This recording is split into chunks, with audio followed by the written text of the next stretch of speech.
Comme annoncé en titre, les réformes du secteur de l'électricité au Congo ont été au cœur de la communication du ministre de l'Énergie et de l'Hydraulique, Emile Osso, aux cadres et agents évoluant dans ce secteur, sans oublier les syndicalistes. Il en ressort, entre autres, la création prochaine de 3 entités distinctes en charge de la production, du transport, de la distribution et de la commercialisation de l'énergie à côté de la Société Énergie électrique du Congo, qui est la Société du patrimoine et la concession de 4 barrages. Le point dans ce reportage de Nevi Crisnel Mundelingo.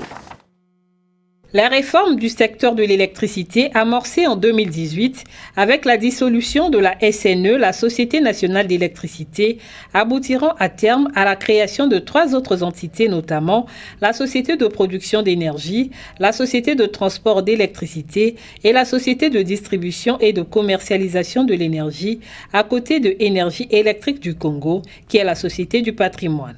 Ces réformes n'auront-elles pas d'incidence sur les emplois? Les réformes ne se traduiront pas par la mise à l'écart d'aucun travailleur. Nous avons bien verrouillé toutes les conventions avec les concessionnaires. Ces réformes qui visent entre autres la promotion de l'accès à l'énergie pour tous et l'amélioration de la gouvernance en vue d'inciter les investisseurs privés au développement du secteur de l'électricité induisent également la concession des barrages hydroélectriques du Djoué, de Mokoukoulou, d'Imboulou et de Liwesu. Tous les barrages appartiennent à l'État, sans propriété de l'État. Donc aucun barrage n'a été vendu à quelqu'un. C'est la propriété de l'État et l'État dicte son cahier de charge. Et dans ce cahier de charge, entre autres, il y a cette disposition qui est en très bonne place. On n'a pas à craindre des licenciements, des mutations, il n'y aura rien de tout cela. Cette rencontre n'est que la première d'une série, a laissé entendre le ministre de l'Énergie et de l'Hydraulique.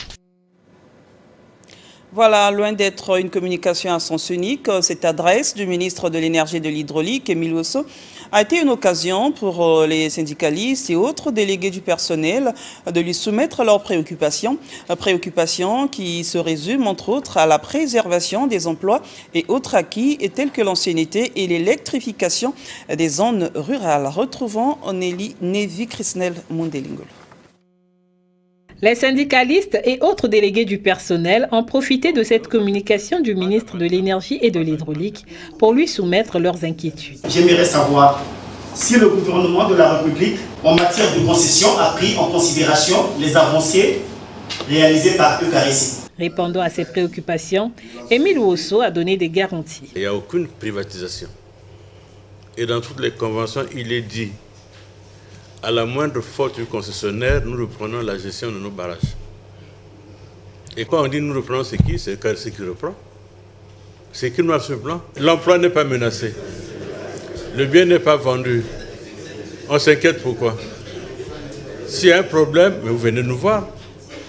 Que bon, vous nous avez menti, voilà, tel travail est licencié. On s'assoit, on regarde. Le directeur du cabinet du ministre de l'Énergie et de l'Hydraulique, Frédéric Maniens, s'est appesanti sur l'article 45 du Code du travail. Les travailleurs qui évoluent dans les barrages, qui seront transférés dans les nouvelles entités de droit commun qui seront créées, donc la société de projet, rentreront dans cette nouvelle entité avec le maintien de tous leurs droits, ancienneté et avantages acquis.